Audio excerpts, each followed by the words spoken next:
All right. Peace, everybody. Peace, and welcome to another episode of Artistry, where art meets industry. We are Rochelle Etienne Robinson and Stan Substantial Robinson.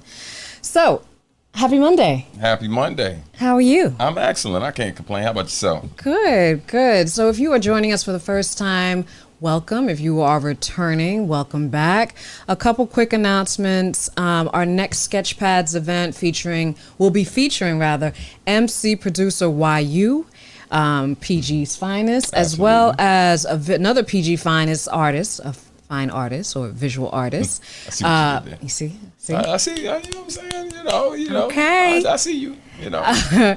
Will be Naturel. So they will be our featured guests for Sketchpad. So lock it in for Saturday, October 22nd at Creative Suitland at Suitland, Maryland. Yeah. So, and just to give you heads up as well, that one is special for a lot of different reasons, but both of our featured artists are directly connected to the Suitland community. Naturel is a graduate of Suitland High School, but has also done art had his own line of Pumas. He's done art for LeBron James, Nike, and so many brands, Mountain Dew. The list goes on and on. He's collabed with Sesame Street, etc. So he's one of PG's finest that's representing on a global level. And then YU, member of Diamond District, collab with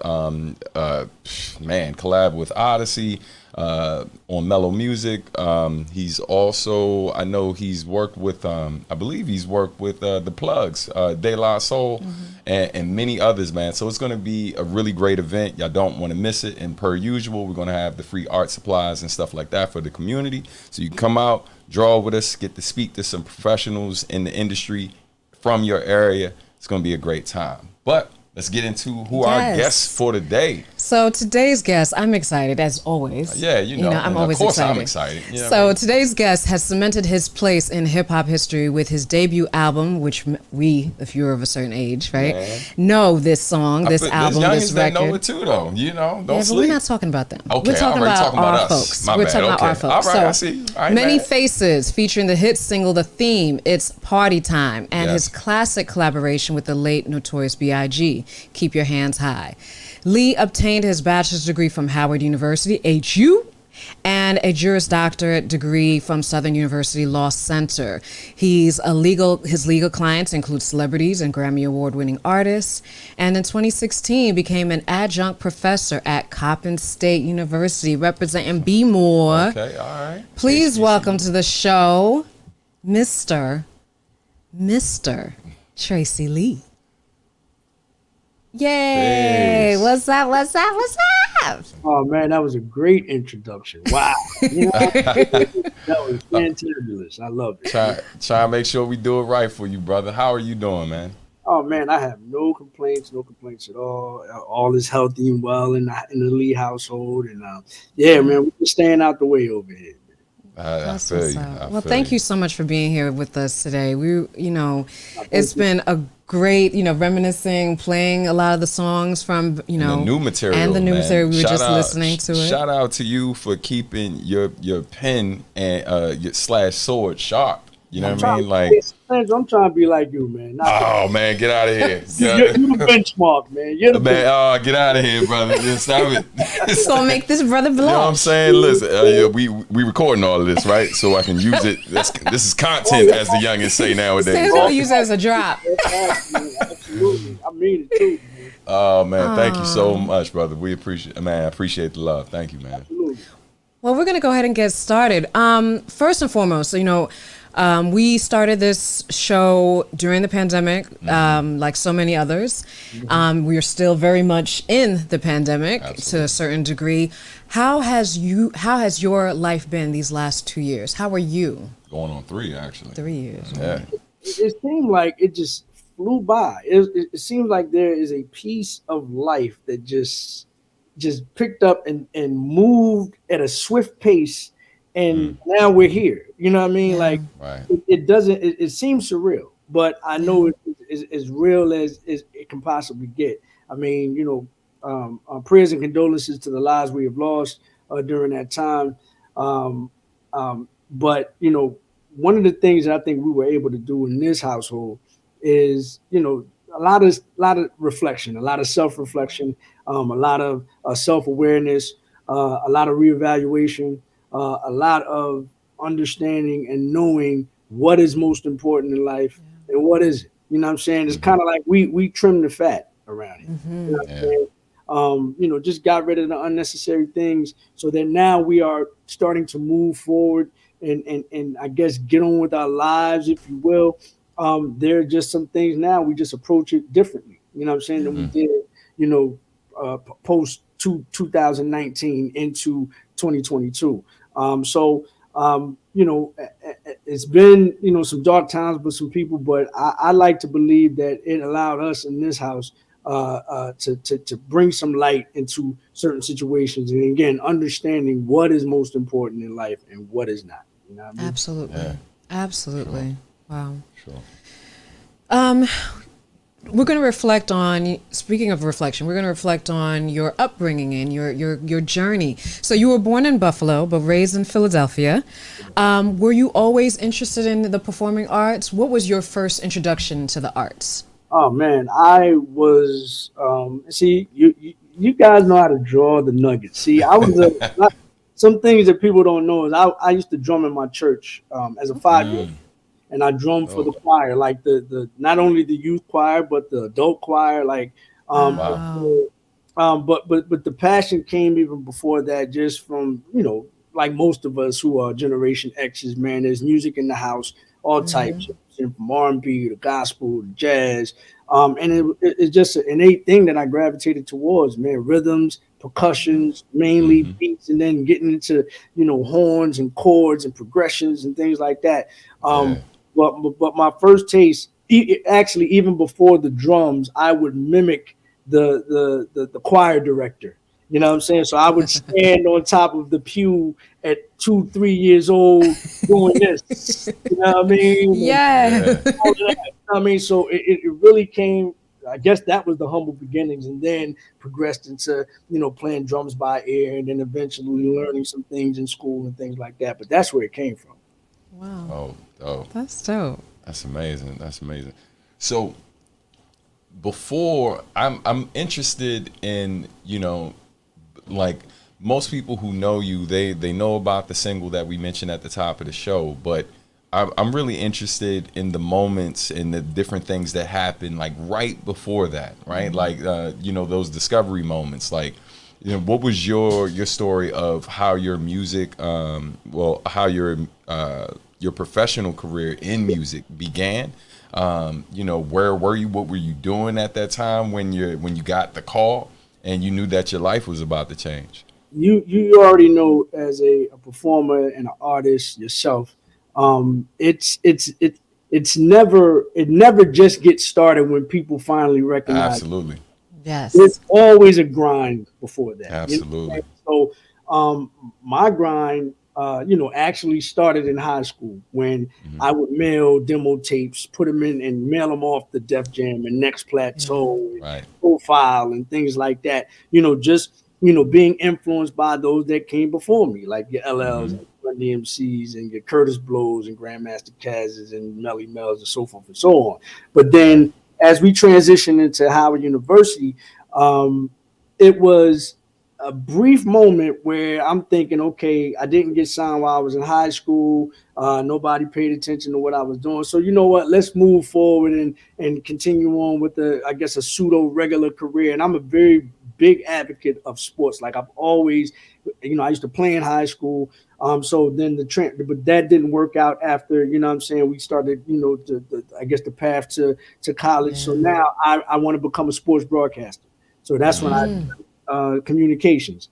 Yes. And then from there, but then if it's for you, and if you have the gift, if this is a gift that God gave you, it never leaves. All it was temporary, a temporary, not even a setback, but just a temporary pause on the situation until I ran up Derek D. Angeletti, who, for those who don't know, produced probably the greatest hip hop record of all time, which is the Benjamins. You know what I'm saying? The most played hip hop record of all time. Oh yeah. Whether it's the greatest or not, that's discretionary, that's subjective, and all of that. Right. But Look at you being a lawyer, right? Right. You know what I mean? Right.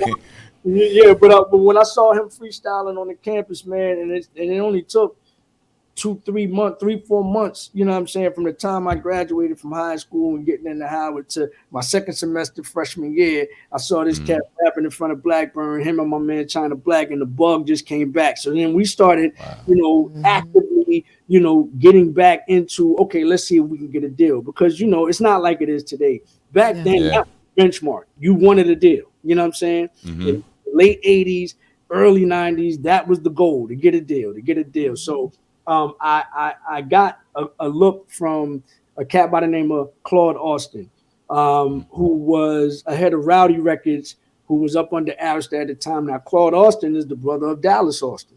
And so, gotcha. and so they had they were looking at us for a minute, you know what I'm saying, kind of feeding us a bone, thinking that, we're going to get signed with them. That never materialized. So then there was a situation where Eric Sermon, right when he was putting together the Def Squad, you know what I'm saying? Wow. It was a situation where he was looking at us, but he was also looking at Keith Murray. And so we don't know how that turned out, Right. And so then finally before we even get to Many Facez and me being signed to Mark Pitts, who also went to Howard University and was an understudy of Puff, who also went to Howard University. Yeah. Before we get there, I get signed by a cat by the name of Carl Martin. And Carl Martin is a part of a group that most of us may know called Shy.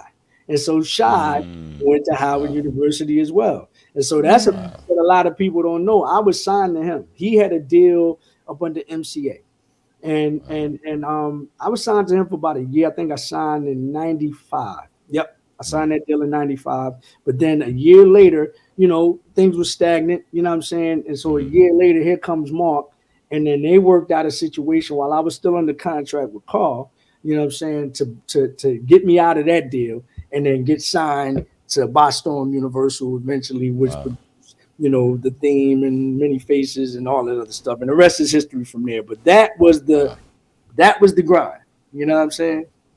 That was the grind. Wow. Yeah, man.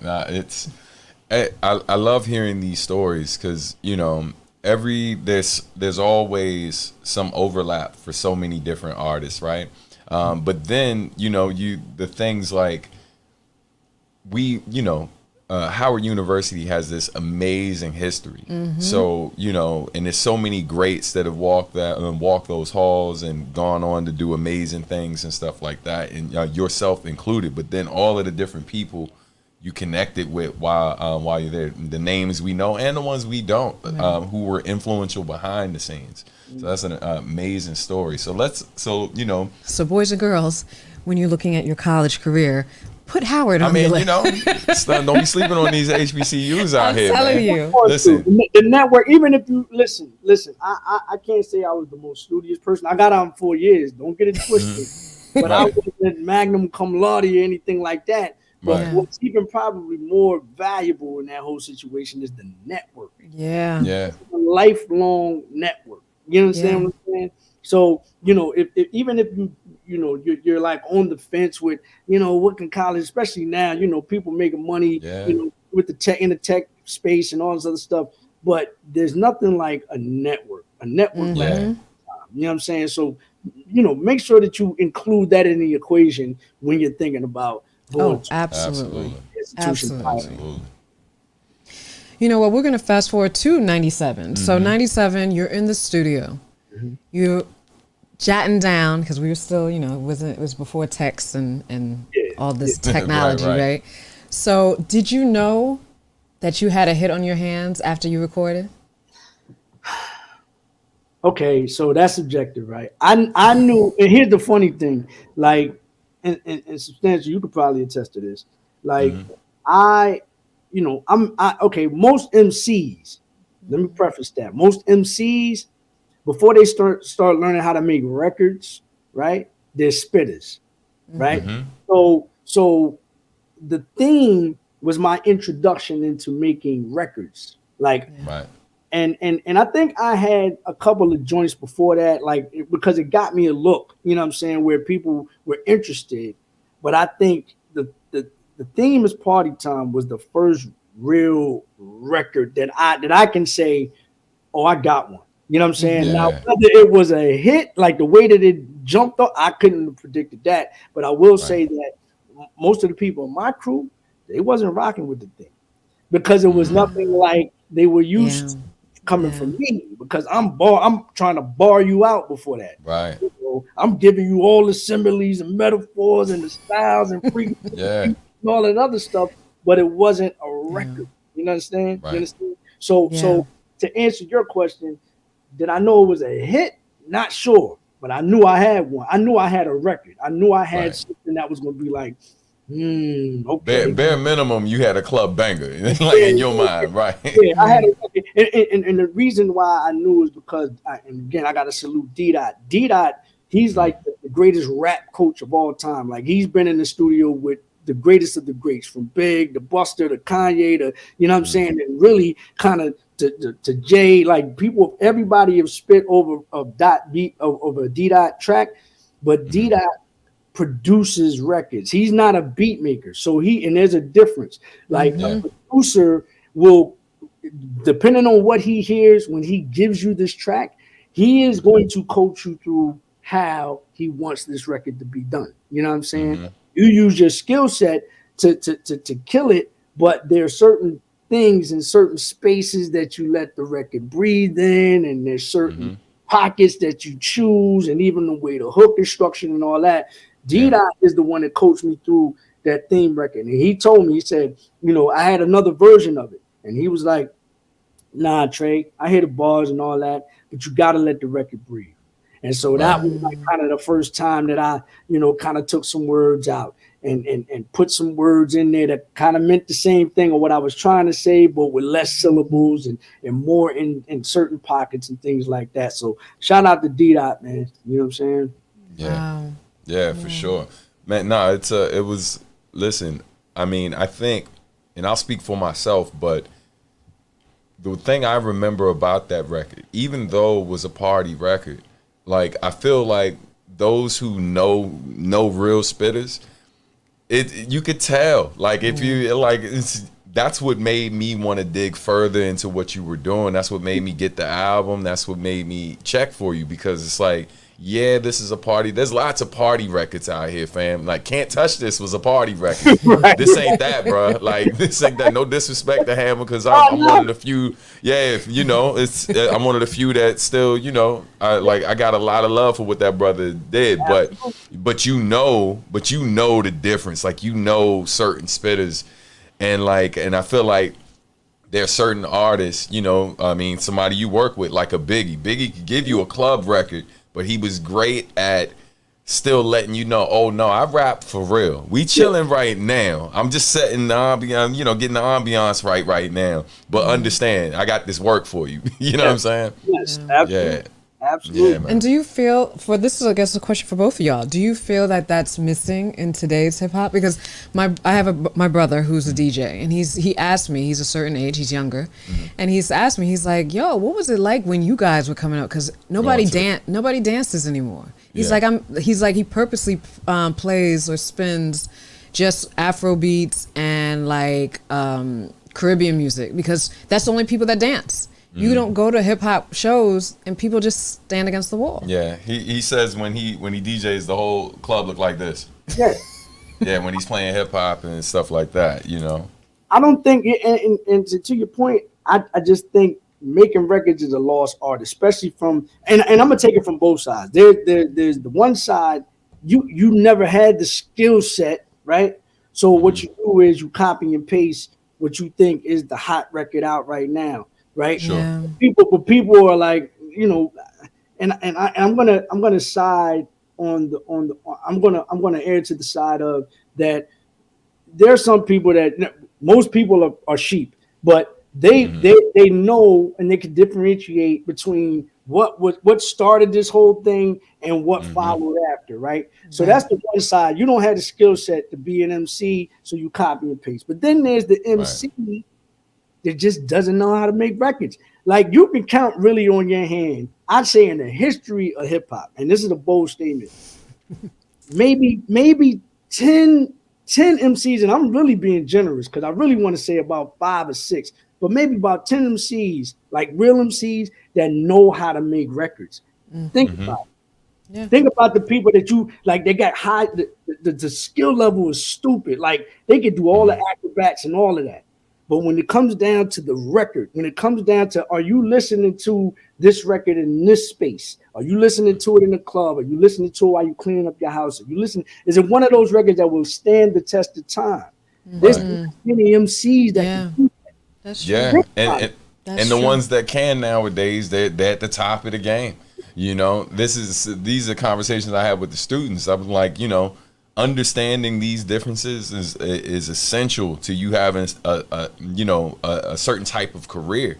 And the ones who are great at doing it, it's like, sure, there are lots of people who are doing numbers, but the ones who are like top tier, upper echelon, fam, like, you know, when we talking about the Kendricks, you talking about the Coles, you're talking about the Drakes, and then you got folks on the come up like this kid Jid, man. Jid is like, so, but it's not this lengthy list, right? It's not this ridiculously long list of people who can do that. Nope. Yeah. And it's unfortunate. Yeah.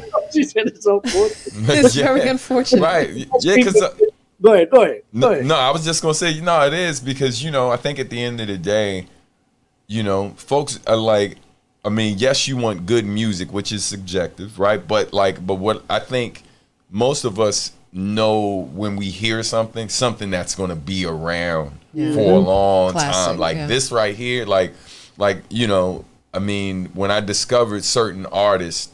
I remember, you know, I always go back to the argument I had with homies at our old house in Baltimore about Kendrick when he came out. And this was early when I first discovered him. And I told my dudes then, I was like, man, this guy's the future. And dudes is trying to argue me down. And I'm like, all right, man, like, listen, you know I'm the underground rapper friend of yours, but fam, I work in this industry. I know it when I hear it. This guy is about to be the one. And like, you know, and it's crazy. No, and the unfortunate part about it is it speaks to the saturation of the market. You see what I'm saying? Yes. Everybody thinks they can rhyme. Yeah. You know what? Subjective, if that's what you want to call it. But come on, like you said, come on now. You know who the real ones are, and you know who the pretenders are. But because you have access, because everybody has access, they feel like they could just put out a record. Yeah.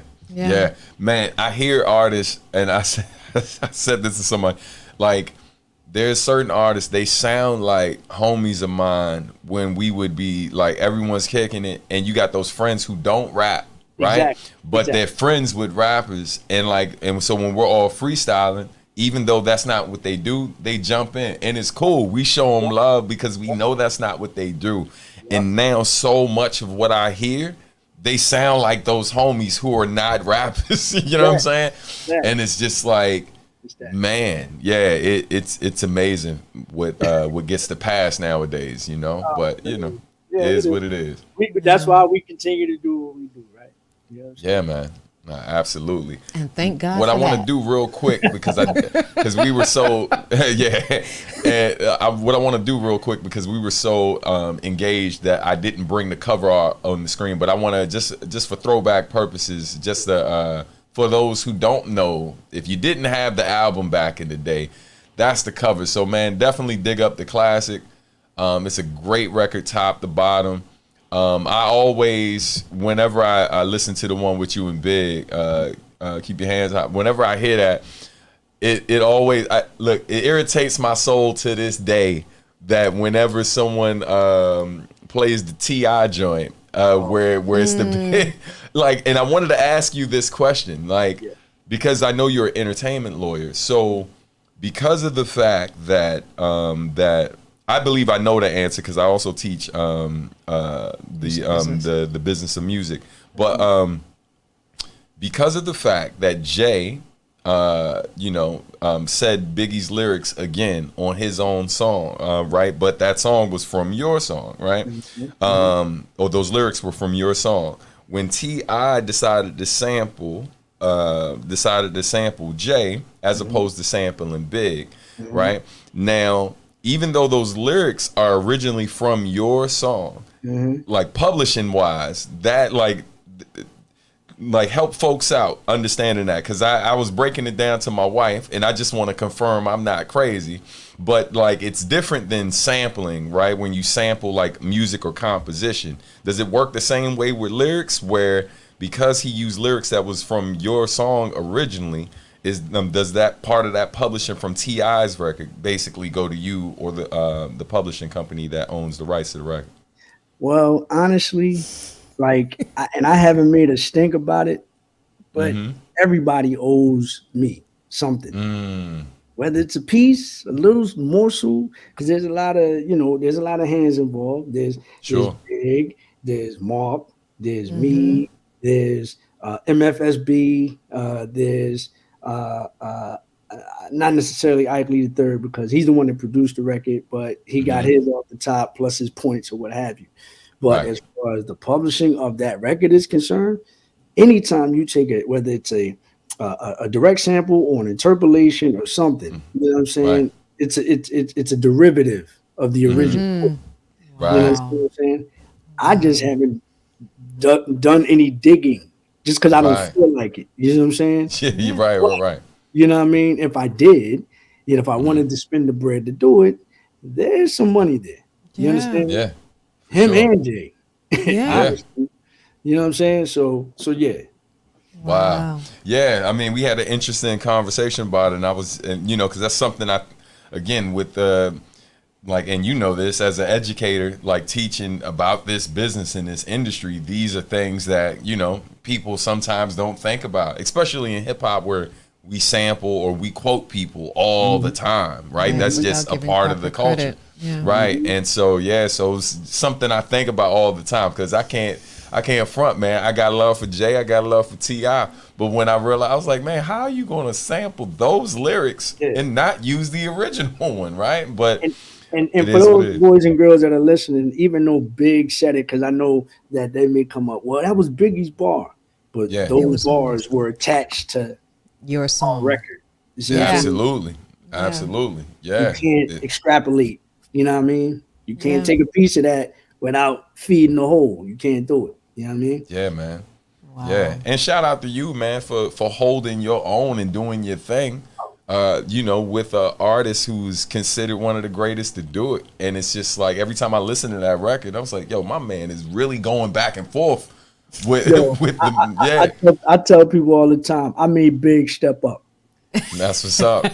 That's what's up. Now the pressure on Big. Now, but honestly, Big when he because I also credit Big for actually getting me signed to Mark, because when I would send the records to Mark, you know what I'm saying? So because Dot is the one that actually brought me to Mark, even though we knew each other from Howard. Mark didn't know I got busy. And Dot kept saying, yo, you need to rock with Trey, da. But then, as I guess Mark needed that second confirmation other than Dot. It'd be Big in the car. And Big, would listen to the demos, and he would tell Mark, yo, your man is nice. Yo, your man is nice. You know what I'm saying? And so when I say, I made him step up, he had been listening to me for a while, so he knew what I brought to the table. Yeah. You understand what I'm saying? So he knew, like, I'm gonna do a record with him, but I'm not gonna let him, you know what I'm saying, like, come as and I'm a new jack to people. You know what I'm saying? Like, this is my introduction to the world, right? And Big had been in the game for 5 years at that time. So it's like, I can't let this new cat come in here and do me dirty. You know what I mean? Because I'm coming. We MCs substantial. You already know. Yeah, listen. People, you got to, you know what I'm saying? Yeah. That's what we do. Yeah, man. Nah, it was definitely greatness, man. It's a record I still revisit to this day. So, man. And shout out to I mentioned it already about your newer work too, man. Just for folks who don't know, the brother Tracey Lee is still putting out great music. Definitely check out his latest work. So this record, right, Glory, I know there's a deluxe version of it as well, right? Yes. Yeah. So briefly, just tell us a little bit about this record before we deviate from the music. Okay. Well, Glory is an album that we wrote during the pandemic. This is this is my, I'll tell people all the time, I was a vessel. Like, really, God was like moving through me, and the pen was just floating. You know, I didn't even have my hand on the pen, like, for real. I wrote this album in about 2 months. I've never written anything that fast in my life, and especially not anything as cohesive as this thing was, because really, I was just telling you, you know, what was going on in real time at the time. I wrote this record. I started this record like March 13th, Friday, March 13th, which was really the start of the shutdown. Yeah. You know what I'm saying? Yeah. And I finished the record during the weekend, which was Memorial Weekend, and the murder, you know what I'm saying, of George Floyd. Of George Floyd. And that was the start and the stopping point. Wow. And so, you know, once we finished it, it was like, all right, I put it out like in July or something like that after we got the artwork done. But again, I was merely being a vessel of and giving you the color commentary of not only what was going on outside, but what was going on in our house as well. You know what I'm saying? How we're dealing with it. You know what I'm saying? And so this is probably my proudest work since you know, I've been doing this thing. You know what I mean? Just for all the dynamics that went into it. But I appreciate the love on that. Yeah, for sure. Definitely to everyone watching, and those of you who may be listening later, if you haven't heard the record Glory, definitely check it out. It's on all streaming platforms. And yeah, man, it's dope to see. I'm gonna tell you something, man, that I used to think about a lot when I was younger. As someone who grew up listening to, you know, everyone from Big Daddy Kane to Run DMC, like, you know, the legends and stuff of the early to late 80s. Obviously, I'm a 79 baby, so, you know, got the hip hop a little bit later, even though earlier than most. Nah, you like, still the 70s, baby. You right. Right. And so yeah, man. So, but one of the things I had noticed, right, there were very few legends that were able to kind of continue to show growth musically, and sometimes lyrically as they got older. Not every, and I would see some of these legends be really sharp on stage, right? Like because, you know, that's what being an MC is, first and foremost, is having that stage presence. So a lot of these guys were great on stage, but the new records, the new music didn't always hold up, right? Like as well as some of the older stuff. And so, man, so when I see brothers like yourself and many others that I respect and grew up listening to nowadays, like, who are still sharp, it's super inspiring, man. It made me think. Good, yeah.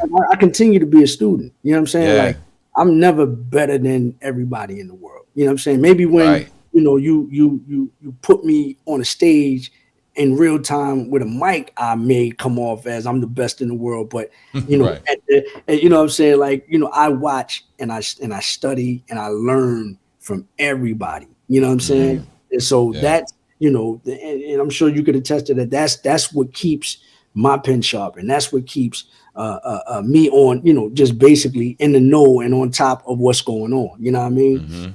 You know, not to mention there's, you know, some what do I like to call it? I got my bag of tricks too that I don't reveal. You know what I'm saying? I'm like, all right, don't make me go on my toolbox, because I got a couple of things that I ain't revealed yet that'll keep me still in the pocket in the game. You know what I'm saying? That's so. Yeah, man. No, absolutely. We're gonna take a quick break. Yep. And when we get back, we're gonna talk about you transitioning into studying law. So we're gonna get to that in a moment. All right. So real quick, everybody, we're gonna pay a few bills real quick, and shout out to our sponsor, Words Beats in Life. Getting ready for those of you who have young people in your family, ages 12 to 22, who are interested in learning about the various, you know, the various elements of hip hop, and not just, you know, the elements of hip hop, but also people who are interested in learning about like film, editing, things like that. Doing artwork with flowers, different types of things. They offer all types of programming. So definitely shout out to our sponsor, Words Beats in Life. Everybody hang tight. We'll be back in a moment with more artistry and our guest, Tracey Lee. All right.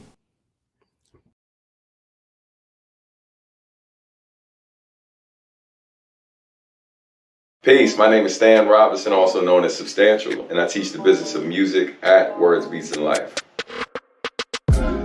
Learning the business of music benefited me personally because it gave me more control over my career, my legacy. I basically took control of my catalog, and so most of these companies pay directly to me and my business. I make a pretty good living making music full time. So the reason why I want to impart this knowledge onto the youth, I understand the value of this information. So the freedom to be able to own your creations and basically be able to monetize that any way you see fit without asking someone's permission, that's extremely important for me to pass those gems on and give that information to other people. And that's why I'm with WBL. Be sure to enroll in my class at wblinc.org/academy. All right, folks, and we're back with the man, the myth, the legend, Tracey Lee, Esquire. Esquire, you love adding that part. Oh, yeah, man. That's the stunt right there. You know what I mean? Esquire, good sir. You know? Okay, counsel. You know what I'm saying? Got to say the whole thing, man. Make it count, you know? That's what's up. Well, speaking of which, so how, was there a defining moment when was there something that you were experiencing while you were performing, while you were being signed to the label, that you were like, you know what, I'm going to go back to school and get my degree? Was there a defining moment? No, not on stage. My defining moment came after I had been dropped. I got dropped in 2001. I've been on the label from 96 to 2001. And then I had to rearrange my life, figure some things out, continue to still make records, put stuff out independently. Shout out to Marlon Wayans, who also went to Howard, a real good friend of mine. He actually funded an independent record that I put out when I went down to Atlanta called Ready, Willing, and Able. It made some moderate noise or what have you, but it wasn't, it didn't do anything major. And I love telling this story. My defining moment came when I got down to my last $7, and I went to church, and it really was a show of faith to God. Like, look, I can't figure this thing out. Here's my last $7. I could go get a burger or something like that, but then after that, then what? So look, I'm leaving it up to you. You know what I'm saying? You figure this thing out. You know what I mean? And so about a week later, after I put it in the collection plate, I get a call from Wayne Barrow, who is the vice president of By Storm. He's Mark Pitts' cousin.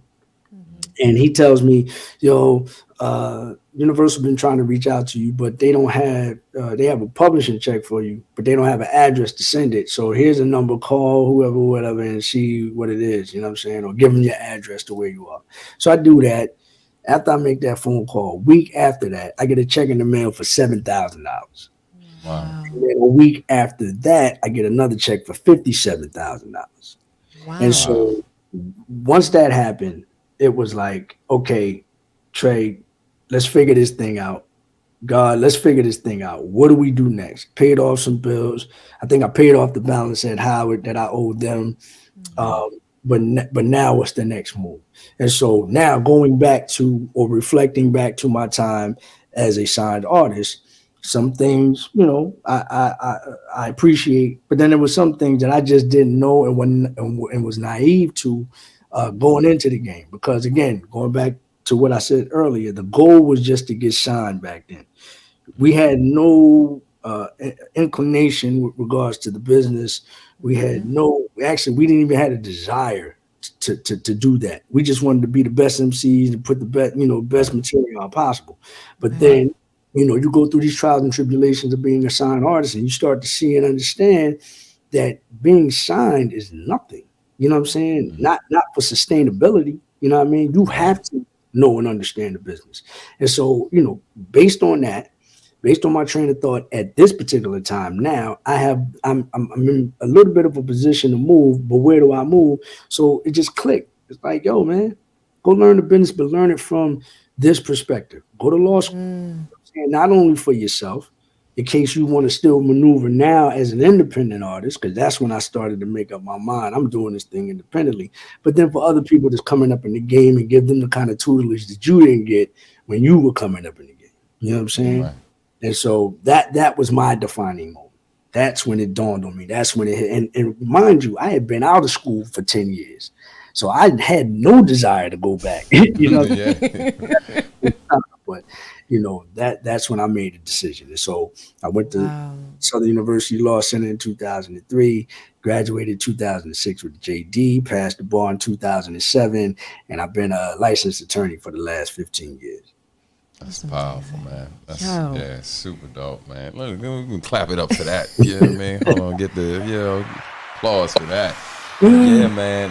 Definitely. I wanted to, since we're talking about you being a lawyer and also an educator, what advice do you have, like, for just different people in the game who are trying to find their way? Like, what advice do you have for these emerging artists a lot of times when you meet them? If you're not going to, take the time out to kind of, read through things and study things yourself, at least build a team around you that are in your best interest, that have the knowledge, wisdom, know-how to navigate with you through this business. Understand, especially now, as we talked about earlier, the game is saturated, right? Like, let's keep it a buck. It ain't the most talented people in the game, right? But if you're gonna be in this, understand that it's a business first, based on what I'm saying. Like, it's not based on talent. It's not based on, gifts that some of us do have. It's almost like, I compare it to, like, the NBA and people that can play ball. There's certain people that, you'll see in the street that got just as much skill, as those people in the NBA, but their business was not straight. You know what I'm saying? So they didn't make it to the league. You know what I mean? So that would be my thing for up and coming artists. You gotta make sure your business is straight. I mean, for example, I've had a client that and listen to those. This is the other thing. That part. Listen to those that have the knowledge and the know-how and the wherewithal and are working in your best interest. I had a client that she was so gung-ho about getting in this game and getting into a situation. I told her, she came to me, I read through an agreement, and mind you, I'm only counsel. I can only advise. You still have to make the decision. I advised her based on what she showed me, based on the paperwork that was given to her. Don't sign this. Please don't sign this. But, oh man, this is second time. Please don't sign this. I'm trying to tell you. Let's redline this thing. If you really want to work with them, we could redline this thing to death. You know what I'm saying? But don't sign it as is. But all right. I'm just forewarning you. I told you not to sign it. If that's what you want to do, I can't stop you. She signs it. I'd say maybe about a week or two, maybe 2 weeks later. Is there any way you could get me out of this deal? Like, oh my God. You know what I'm saying? So that would be my advice, man. Just for those people that are working in your best interest, listen to them. Get a group of people around you that have the knowledge and the wisdom and know-how. Get yourself an entertainment attorney. Don't get yourself a corporate attorney. Don't go get yourself a family law attorney. Don't, you know what I'm saying? Like, no, entertainment. Make sure they specialize in the field that you want to get into. And, just make sure your team is solid. Oh, for sure, man. That's great advice. Oh my God, so noteworthy, because I'm sure, I think with a lot of artists, particularly young folks, when you are so hungry, you act like you're starving, that you'll take anything. Listen, I was there. I get it. I understand completely. But, when you're young in the game, you can't see that far down the road. You understand? Like, it takes where we are now to understand what it is. It's all, like they say, hindsight is 20/20. You know what I mean? Right. Yeah, it's funny, man. Like, the thing I think, one of the things that I try to remember is, like, I think sometimes in those moments when we get certain big opportunities, and you're going through it financially and stuff, it feel like the end of the world. And I feel like in those moments we forget about situations that happened earlier in our life where things were far worse than where we are right now, because we didn't have options when those other situations were going on, right? And in this new moment we have an option, but it may not be the best one.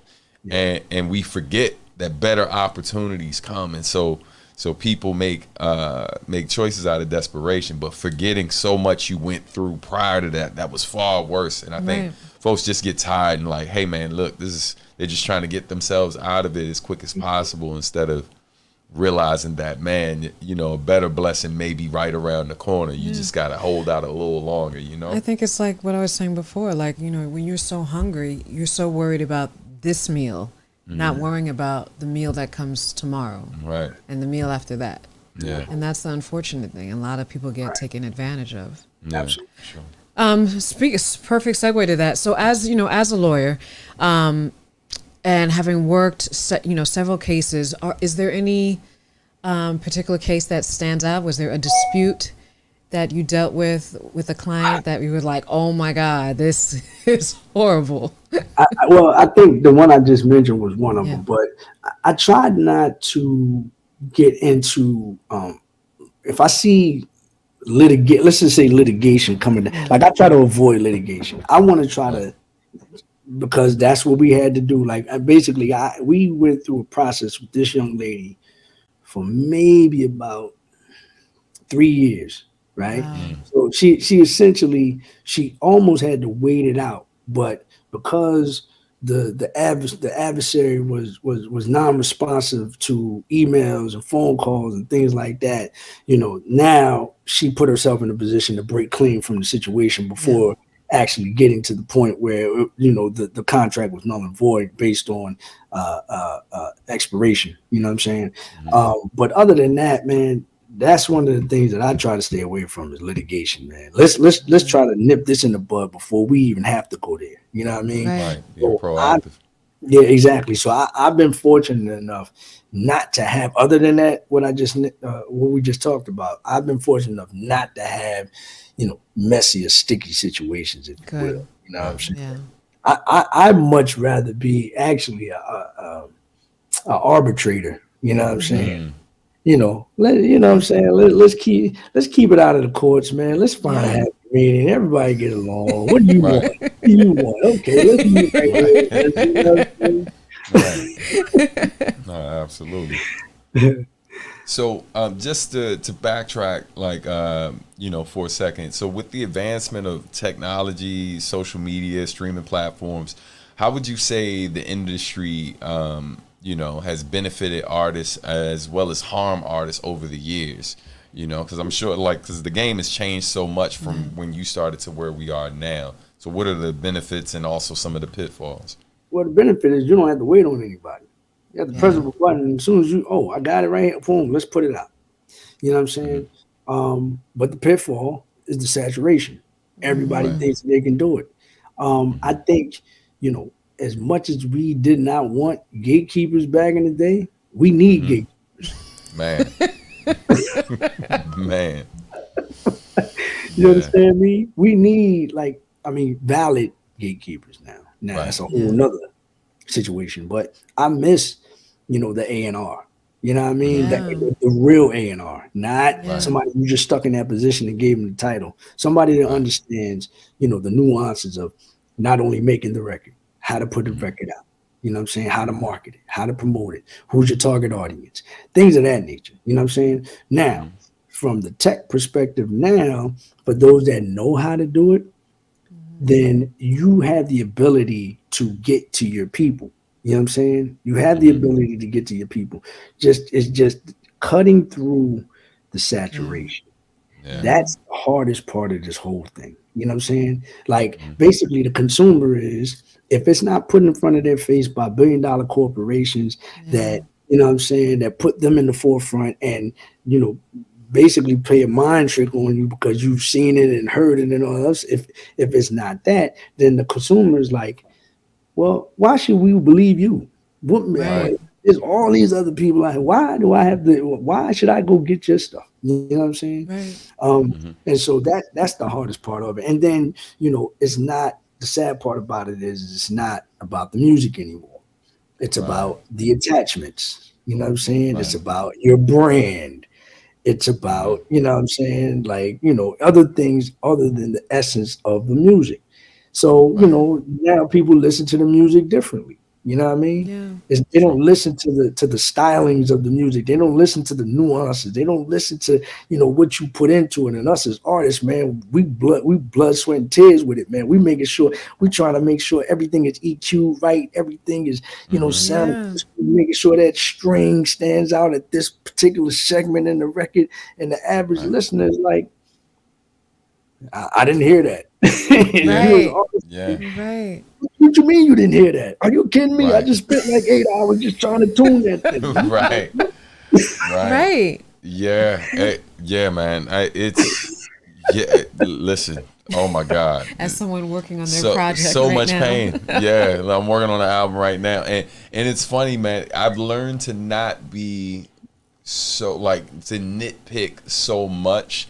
Simply because how you know what, because I haven't been in the game as long as you, but I'm 23 to 25 years in now, right, since my first contract, and I think what it was for me was noticing that everything that I've done that I was most proud of was the thing that the fans seemed to care the least about.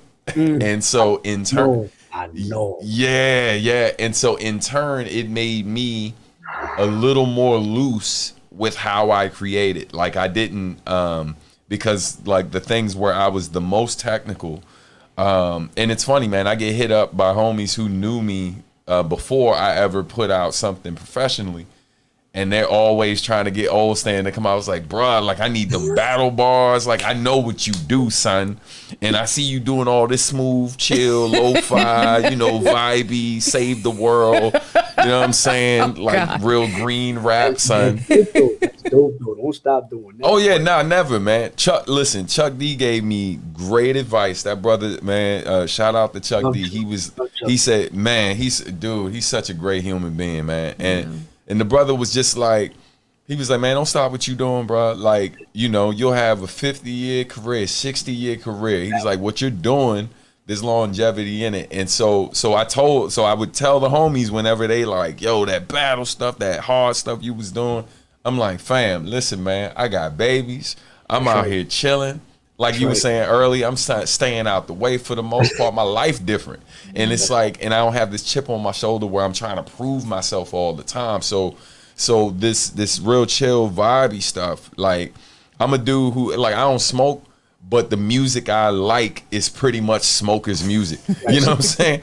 So the music I make a lot of times is kind of chill and subdued with a few hype joints here and there. So I'm ready come showtime. It ain't just we in the lounge the whole time. But I'm just waiting for hip hop to be at that point where they're doing residencies in Vegas. Man, listen. You know what I'm saying? It's there. I think Salt-N-Pepa's out there. Yep. See. But I think it's like, to your point, I think it's gonna it has to. Yes. Yeah. It has Absolutely. To. You know what I'm saying? It has to. But I'm with you, Substantial. I'm like, I'll be honest. I just got to the point where I'm like, I'm cool. You know what I'm saying? Right. Like, because all I'm doing, if I have something to prove, I'm just proving it to myself. I ain't really proving it to nobody else. You know what I'm saying? It's like, this is in my head. It's like, yo, you still got it? You still nice? Can you still do that? Do you hear these youngins? Do you hear them battle MCs? They got doubles and triples and quadruples. You still do that? So that's just all me in my head. Like, I know I can do that, but I don't have to do that. You know what I'm saying? We can do what we do. And there's a huge audience for that. Because it's not being done. Right. It's not even being, what you do is not even being done. You know what I'm saying? So that's why you could take solace in, you know what, I'm cool, I'm good. And I just got there. I'll be honest, I just got there. That's man. Well, hey man, if the last record is any indication of what else is to come, bro, like sign me up, man. I'm looking forward to it, man. Oh, no. Well, I'll take it a step further. You already know we gotta, you know what I mean? Oh yeah, hey man, listen. The collab, you already know. Yeah, I'm with it, brother. You already know, man. Well, we've been talking about that for years, so it ain't nothing to it was pre-COVID. You know what I'm saying? Right. So so look, we pick back up where we left off. You know. Absolutely. Well, this is a part of the show where we get a little fun. The rapid fire. Some rapid fire. Before we go. Before we go. So we have 5 questions for you. Nothing too serious. You know, we'll keep it light. And you just give us, you know, either the first things that come to mind. So you want to start it off? Yeah, she said nothing too serious, but this is extremely serious.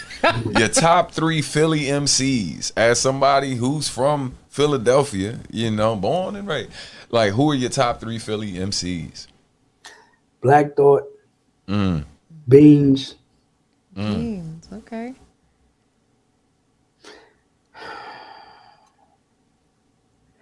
I might shock you with this one. Okay. Hold up. Will Smith. Yeah. Man, not shocking at all, because in my mind, I think most people won't say him because he wasn't the quote unquote street rapper, right? What he did for the culture. But like come on, and he can rhyme, fam. People forget that, brother. I saw Will at the house parties as a youngin'. I'm talking about late 80s. I seen it. I seen him rip people apart. So we'll get busy. Come on, man. Like, nah. See, that's what I'm saying. I've been around long enough to understand and know. We listen. Let me call him the Fresh Prince. Let me not even say Will. Right. There you go. Because y'all get it confused. I'm not talking about Will Smith. I'm talking about Fresh Prince. Fresh Prince. You know what I mean? Back when he was slapping rappers. That's right. With skills. Right. Couldn't resist. Hey man, look, such an opportunity. Well, you know. I mean, listen, man. Some other than the list you gave, which was an amazing list, definitely on point. I feel like another unsung hero. There's so many unsung heroes from Philly. You know, like I definitely feel like. Say again. Say home of the spitters. We say it all the time. For sure, man. Philly is not even funny. Yeah, man. Listen, I grew up before I knew about a lot of different folks. You know, like I grew up, you know, Funky Dividends was my joint, man. EST, man. Don't get enough love, bro. He's in my top 5. He's definitely in my top 5. Yeah, EST, man. Salute. That's definitely my honorable mention, man. But that's mentally shaped. Come on, man. Come on, bro. Like, oh my God. Don't make me dig in my bag. Yeah. That's what's up, man. All right. So next one we have number 2 is most common mistake artists make when negotiating a contract. Most common mistake artists make when negotiating a contract. I would say, aside from getting an entertainment attorney, I would say budging on the publishing, like not standing steadfast on even if you decide to give up the publishing, a portion of the publishing, making sure that you're compensated for what you're giving up, as opposed to giving up nothing. You understand? Because that's ownership. You're basically giving up ownership of your intellectual property. Mm-hmm. If you're going to do that, if you're going to give that up, be compensated for it. Yeah, for sure. Yeah. Little insider tip to those of y'all listening, man. Like, you know, anytime you're negotiating those situations where you're negotiating both publishing, royalties, all of these different things, you know, if you know that there's a certain amount that you're trying to get and they're not trying to give you that there, then you can easily try to adjust that other number, right? To compensate for that. Like we were going through a sample negotiation recently, and you know, and I knew there was a certain number I was not trying to pay. So immediately as they started to get closer to that number, you know, I just hit them with the, well, you know, we can. That's doable, but then that percentage that we were discussing before needs to be a bit smaller, and instantly they shut that down. They were like, nope, you know what, you're good. You know. And I mean, a perfect example of that too is what we saw in media, I think late last year or early this year, was with Bruce Springsteen, which was surprising when he got, released his publishing rights. Yeah, but he was paid substantially. Yeah, he was. I think Tina Turner as well. Like there was several artists, big name artists who sold the masters and stuff. Yeah. All right, moving right along. You want to do number 3? Yeah. So here we go. Lighter question. Still might be serious to Philly because I know Philly takes things very serious. Yes, they do. When it comes to their food, their sports, and all of that. But we're focusing on food. Okay. You know, when you go back to Philly, those times you go back, if you eat cheesesteaks, where's your spot? Before I became vegan. I knew it. My wife called it. I was like, what if he's vegan? What if he's vegan? Maybe they got a vegan spot. But they do. Yeah. And I can't remember it off the top of my head. I know exactly where it is, but I can't remember the name of it. But it's in Center City, and I stop there every time I go home. You know what I'm saying? Green Soul? Is it Green Soul? Is it Green Soul? It's right on like. We went to. This joint is on like 17th and Walnut or something like that. I cannot remember the name of this joint. We gotta look that up. Yeah, we got whatever it is. I'm gonna get it to y'all offline. It's incredible every time. Okay. But before that, it was Max's. Max's was my spot. That's a broad area, North Philly. You know what I mean? Like, yeah. That's my spot. They up. Like, I was Norman there for a second. I come in there, yo, Trey, what up, man? Everybody knows your name. Right. Exactly. That's what's up. Number 4, we got your favorite book or resource regarding the music business. I mean, I'll go with the text that I used at Coppin when I was there. It's Donald Passman. All you need to know about the music industry. Like, you know what I'm saying?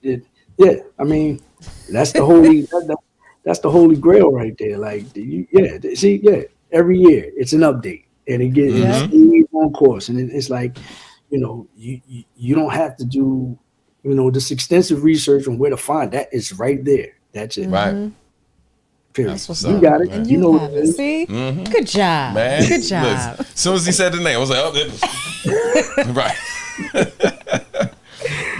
Shameless plug. That's what's up. And last but not least is lesson you learned from your time at Howard that remains with you today. Lesson I learned at Howard that remains with me today. It is imperative that you put yourself in the ideal circle, again, going back to relationships that will last you a lifetime. Yeah. And I will also say that is enjoy every single moment of it, because and my mom told me this when I was 10, because she went to a HBCU, she went to Clark. She told me college would be the best time of your life. And I'm saying, amongst getting signed, having a record deal, and going to law school, and aside from seeing the birth of my kids and my wedding, college was definitely the best time of my life. That's true. Yeah. Best time of my life. Bar none. It's not even close. And did you also meet your meet your wife in college? Absolutely. She says I was lurking around because I graduated in 92 and she came in 92. So she was like, "Oh yeah, you was lurking. That's what you was." You were on the prowl. Right. I said, "No, I was trying to invite you to a party. I wasn't, That's what's up. That's what's up, man. Glad to see it. Well, hey, brother, thank you so much, man, for making time. And it's been an absolute pleasure, man. Lots of gems and stuff. And I hope those of you who've been watching, shout out to everyone who's joined the live chat and stuff. Yeah. A couple of them I threw up on the screen. They definitely woke up when we asked when we were talking about top Philly MCs. I saw somebody put Cassidy up there. Yeah, Cassidy came up. Shout out to Cassidy. Yeah, for sure. But nah, man, this has definitely been great. And man, we anything that you want to plug before you go, like current projects you're working on, any of that, feel free to throw that out there, brother. Yeah, well, first and foremost, any and everything Tracey Lee, music-wise, merch-wise, you can go to TraceyLeeMusic.com. That's TRACEYLEE, music.com. I also want to plug my wife's book, Hip Hop Don't Stop, which is on Nelson Publishing Books.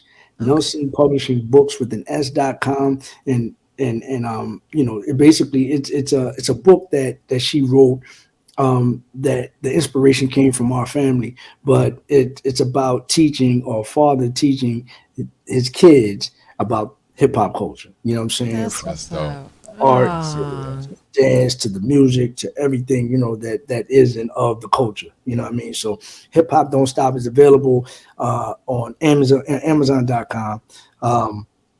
And then, I guess just stay tuned for a new project. I think we're trying to get one out before the end of the year.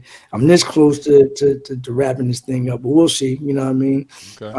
But yeah, that's all we got. That's what's up. Well, Appreciate thank you so much. No, this has been amazing. Yeah, it's been great, man. Yeah. Thanks. Definitely thank you for joining us again. And to everybody. Oh, I'm sorry, go ahead. I was about to say, it's been an hour already. See, that's how this conversation goes. We could be talking. Right. You know what I mean?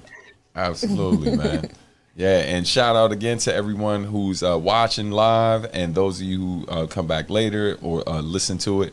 Be sure to subscribe to our podcast wherever you listen to podcasts, and subscribe, of course, here at the YouTube channel. Make sure you turn on notifications so you don't miss an episode. Speaking of episodes, we are about to do our 10th and final episode of the season. Yes, or I should say 3. final episode with a guest. Maybe me and Shell might pop up and do like a little review thing at the end to talk about our favorite moments. But definitely our final guest is coming up. So who we got next? So we have coming up in 2 weeks, Jelani Bendel out of NYC will be joining us.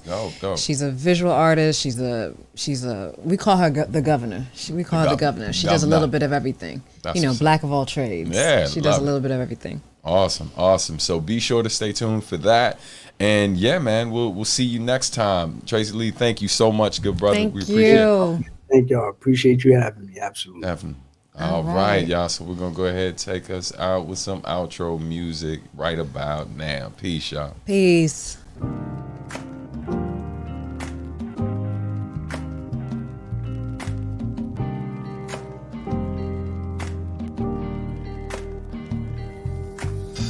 Thanks for listening to Artistry, where art meets industry. Season 3 of Artistry is sponsored by Words, Beats, and Life. Visit www.wblinc.org to learn more. This podcast is produced by Substantial Art and Music. For more information, please visit www.subartandmusic.com. You can also follow us on social media at Sub Art and Music. Peace.